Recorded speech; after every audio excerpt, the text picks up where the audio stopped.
any good players.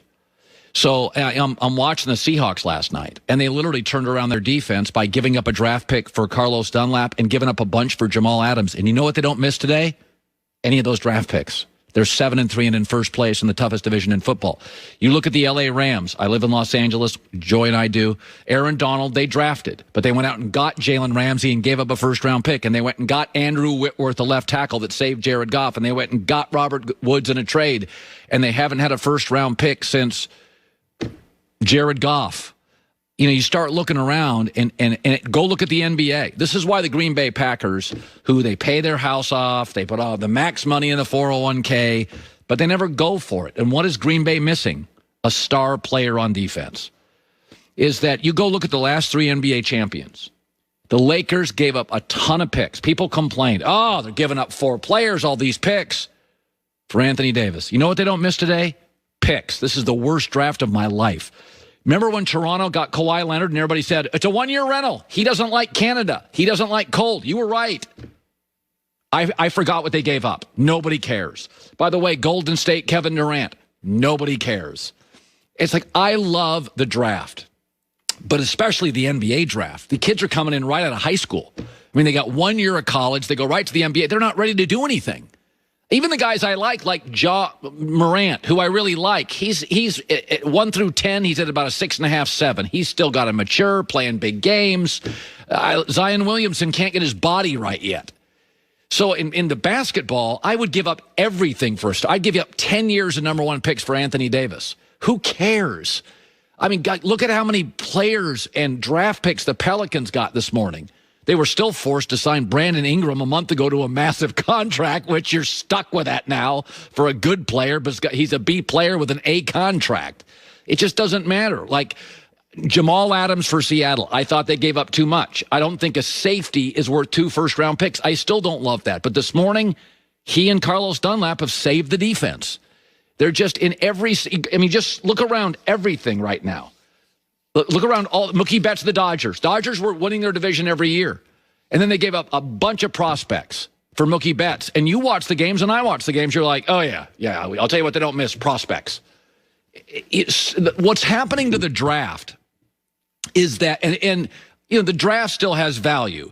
But in basketball, the players are coming in younger, less experienced. There's a long runway. I mean, LeBron James has basically said, I don't want to play with Andrew Wiggins. Give me Kevin Love. I mean, Kevin Love, we knew he wasn't a great defender. He wasn't the most athletic guy. He was a good rebounder. LeBron's like, I'll take that.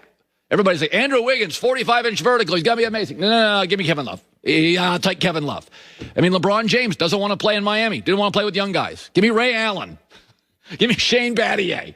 Give me limited veteran guys. So the reality is when I look at the Green Bay Packers, people are like, why don't you ever kind of give the Green Bay Packers love? And my takeaway is they're the guy that maxes his 401k and pays his house off.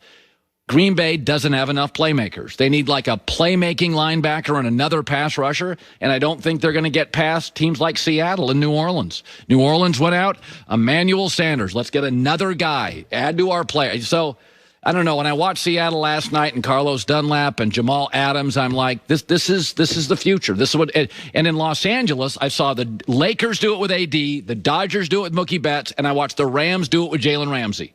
Huge moves. I mean, the Dodgers gave up best prospects. The Lakers gave up all these picks and players, and the Rams went out for Jalen Ramsey, and I don't remember what it was. It could have been 2 firsts. They gave up first-round picks in all 3 of them. It is totally paid off. The AD's a title, Mookie's a title, and frankly, Jalen Ramsey's great because he's a big corner, and you can put him on DK Metcalf. That's why the Rams match up with Seattle pretty well. They match up with Arizona pretty well because you can put him on Deebo Samuel, San Francisco. You can put Jalen Ramsey on DK Metcalf. You can put him on DeAndre Hopkins, who are big targets. And you can see DK Metcalf, these little corners don't stand. He's like Iron Man in the Avengers. Like nobody can guard him. All right. Also, I want to say this about New England. We were talking with Albert Breer about New England. They're a little bit trapped. Go show the draft board again today because we can start talking about this stuff. Now we're getting to week 10, week 11, week 12. If you look at the draft board right now, so here's the current order. So let's just talk quarterbacks. Jets are going to take Trevor Lawrence, number 1. Jags are going to take Justin Fields, number 2. So the Bengals don't need a quarterback, and the Cowboys aren't drafting one either. Either the Chargers, and by the way, either's Philadelphia, and I don't think Carolina will. Teddy Bridgewater, you can win a lot of games. They got bigger needs than quarterback right now. Washington will. So Jets, Jags, Washington, first 8, all taking quarterbacks. Then you get into these Detroit and Atlanta where you got to start thinking about it. In Atlanta, I would. In Detroit, I'm not sure I would with Stafford. They have bigger needs. Atlanta, I probably would. Miami's not drafting a quarterback, my guess. So, but Denver, I got to face Mahomes twice, Derek Carr twice, and Justin Herbert twice. I'm drafting a quarterback. They got plenty of players in Denver. They don't have a quarterback. So now we got Jets, Jags, Washington, Denver. I think Chicago has to draft one. So that is 4 quarterbacks by the 13th pick. So Minnesota may, I don't know. So New England needs a quarterback. Jarrett Stidham's not the answer. They can stay with Cam for a couple years. Fine with me. But what's interesting for the Patriots, what you have to do here, what you don't want to do is give away a bunch of picks, because you're going to have to give away a bunch of picks to move up. But I was told by a general manager before, what the Patriots have to do is get to number 3 with Cincinnati. There's no value in getting to like 5 with the Chargers. Then on draft day, Carolina moves ahead of you.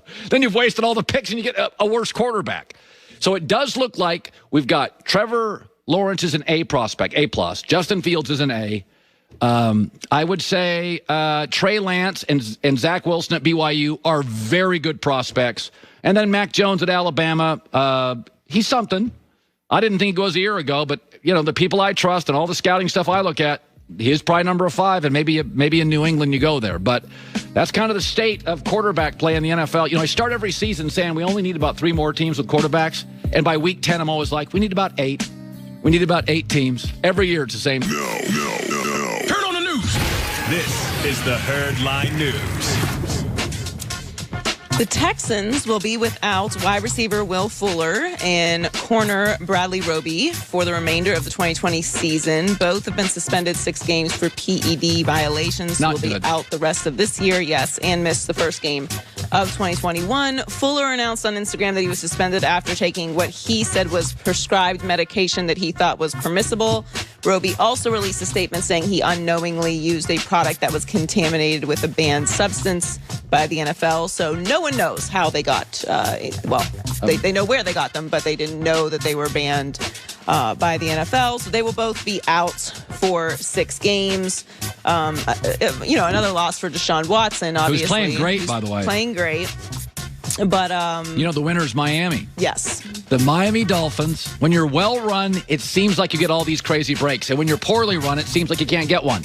So Miami has Houston's first round pick, and Houston now will probably lose games, more of them. And guess who benefits? The Miami Dolphins will now have another great pick. Yeah, I mean, now, obviously, the Dolphins couldn't have predicted that Will Fuller and Roby would be suspended for the final 6 games. But However, when you're well run and make the right trades, you benefit from them. Luck favors the prepared. Yes. And that is where the Dolphins are right now. But I do feel bad for Deshaun Watson. It feels like there's always something. And, I really hope that this does. I hope that they're able to turn things around in Houston for his sake, because I do think he has a lot of potential, and I'd hate to see his career squandered by a terribly run organization. Well, he's had a great last month. Yeah, he's not the issue. He's not the issue. But you know what, Joy? We've said this. Sometimes it's not fair. Aaron Rodgers is a great quarterback. He goes to a team without an owner that's not an attractive free agent market. It's not fair. It's reality. Tony Romo gets undrafted. Tony Romo goes to Dallas. The offensive line gets great about the time he gets hurt, and Dak gets the great offensive line. And by the way, Kansas City Mahomes gets Andy Reid, great weapons, and a great GM. And Deshaun Watson now doesn't have a real coach. Well, I mean, he's got an interim coach, and the GM was the coach. And so it's just like life. Brady got very lucky. Owner, defense, O-line, coach. And that's why Brady won a bunch. And by the way, Joe Montana got lucky. But the reality is, what if Troy Aikman doesn't get Jimmy Johnson as a coach? Troy Aikman is Troy Aikman, who was 9-7 most of his career. Like I feel bad for Deshaun, but this is the way the NFL works. Yeah, I mean, life's not fair. It's not. I think he has the potential. He's a great player. He has the potential to be spectacular if he was in a situation that was functional and they could put the right pieces around him and get things stable. I mean, this is just another example of what happens in Houston, and it's going to directly affect him and benefit the Dolphins. So the Ravens and Steelers game has been postponed another day. It will now take place on Wednesday at 3:40 Eastern. I love this, actually. This will force more changes to next week's schedule. The Pittsburgh and Washington game that was originally on Sunday will now be played on Monday at 5 Eastern. And the Baltimore-Dallas game that has been pushed, what was on Monday, has now been pushed to Tuesday at 8 Eastern on Fox. So by the way, track of all that. so I get Lamar Jackson and the Ravens against the Dallas Cowboys next Tuesday. Yes. And I'm supposed to be unhappy with that? Oh, no, I love it. I'm the players deliriously are probably extremely frustrated, and the I love coaches, it. I'm sure, hate it because this is, it's completely routine changing, but this is the world that we're living in. Like, everyone has to make adjustments, and that's what this season has been. Like, teams that are able to make adjustments and figure those things out, this is what the world is. Like, everyone is trying to figure things out on the fly, and the NFL's done an amazing job of moving all these things around and, trying to protect the players, giving them time to recover, and